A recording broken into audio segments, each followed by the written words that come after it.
आपल्या सोबत आता शिवनीचं सेवाभावी ट्रस्टचे संस्थापक तसेच शिवव्याख्याते यशवंतजी गोसावी आपल्या सोबत जोडले जात आहेत। सर, प्रबंधमध्ये आपलं स्वागत। नमस्ते सर। नमस्कार नमस्कार।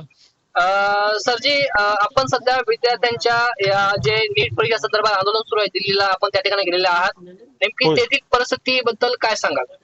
खर तर या जंतर मंतरवरती मी आता आहे। मागच्या 3 दिवसापासून जंतर मंतरवरती विद्यार्थ्यांसोबत उभा आहे आणि इथं लाखोंच्या संख्येनं संपूर्ण देशभरामधून विद्यार्थी मोठ्या संख्येनं आलेत। कुठलीही जात, कुठलाही धर्म हे न मानता वी आर इंडियन्स, आम्ही भारतीय आहोत असं म्हणत देशातला युवक धर्मेंद्र प्रधान यांचा राजीनामा व्हावा आणि शिक्षण व्यवस्थेमध्ये आमूलाग्र बदल घडून यावेत या मागण्यांसाठी रस्त्यावर उतरलेला आहे। मुख्यत्वे ज्याला आपण जेनजी पिढी जी म्हणतो, ती जेनजी पिढी प्रचंड मोठ्या ताकदीनं आणि संख्येनं इथं रस्त्यावर उतरताना आम्हाला दिसून येते आहे। आणि दिल्लीच्या संसद परिसरामधला जंतर मंतरचा संपूर्ण भाग जो आहे या तरुणाईनं व्यापून टाकलेला आहे।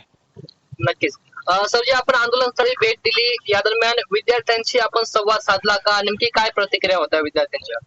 हो, आंदोलन स्थळावर मी मागच्या 3 दिवसापासून आहेच। त्यासोबत विद्यार्थ्यांना लागणारी जी मदत आहे, म्हणजे पिण्याचं पाणी असेल, खाण्याचे काही पदार्थ असतील, हेही आम्ही त्या ठिकाणी पुरवायचं काम करतोय। काल या सगळ्या विद्यार्थ्यांशी संवाद साधत असताना, त्यांच्याशी बोलत असताना एक जाणवलं की देशातली जी ही तरुण पिढी आहे, ही तरुण पिढी जाती धर्माच्या नावावर स्वतःला वाटून घ्यायला आता तयार नाही। आणि त्यांच्यामधल्या काळजामधली एक भावना अशी आहे की हा देश जो आहे हा सर्वांचा आहे आणि सर्वांचा असणाऱ्या देशामध्ये द्वेषाला थारा नाही असं मानणारी ही पिढी आहे। इथं सगळ्या जातीची सगळ्या धर्माची लोक एकत्र बसलेली आम्हाला दिसलीत आणि ते असतात असताना महिलांच्या मुलींची संख्या सुद्धा लक्षणीय मोठ्या प्रमाणामध्ये आहे। आणि मुलींच्या प्रतिक्रिया सुद्धा अशा होत्या की एवढ्या मोठ्या संख्येनं मुलं इथं असताना सुद्धा एकाही मुलीची छेड काढली गेली नाही किंवा एकाही मुलीशी चुकीचं वर्तन एखाद्या मुलानं केलं नाही। इतकी समजूतदार पिढी ही या ठिकाणी आम्हाला बघायला मिळते। नक्कीच सर, आपण या आंदोलना ठिकाणी भेट दिली, एक सामाजिक कार्यकर्ता म्हणून आपण या आंदोलनाकडे कसे पाहत आहात? खर तर हे आंदोलन देशामध्ये, मी शेतकऱ्यांच्या आंदोलनासाठी सुद्धा पूर्वी दिल्लीला गेलो होतो, पण त्यापेक्षा हे जे आंदोलन आहे हे आंदोलन सर्वार्थानं मला वेगळं जाणवलं।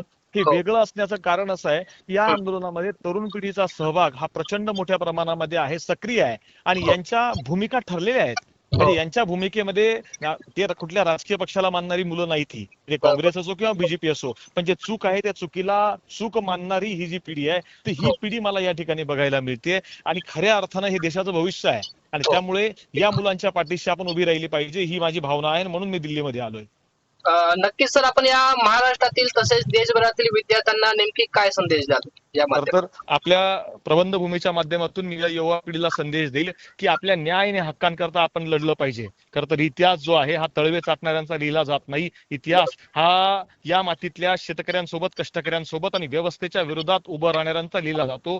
इतिहास तळवे चाटणाऱ्यांना दलाल म्हणतो, पण या मातीमध्ये जे चुकीला चूक म्हणणाऱ्याला देशभक्त म्हटलं जातं आणि त्यामुळे या देशाबद्दल ज्यांना प्रेम आहे त्यांनी या देशातल्या तरुणांसोबत उभं राहायला पाहिजे। मी महाराष्ट्रातल्या तमाम तरुणांना सुद्धा आवाहन करतो की खऱ्या अर्थानं कुठल्या राजकीय पक्षाच्या विरोधात नाही, पण आपल्या अधिकाराकरता जे आपल्याला संविधानानं दिलंय त्याकरता आपण बोलायला हवं। नक्कीच सर, धन्यवाद। आपण वेळात वेळ काढून आमचे संपर्क साधला त्याबद्दल आपले आभार व्यक्त करतो। धन्यवाद। थँक्यू, धन्यवाद।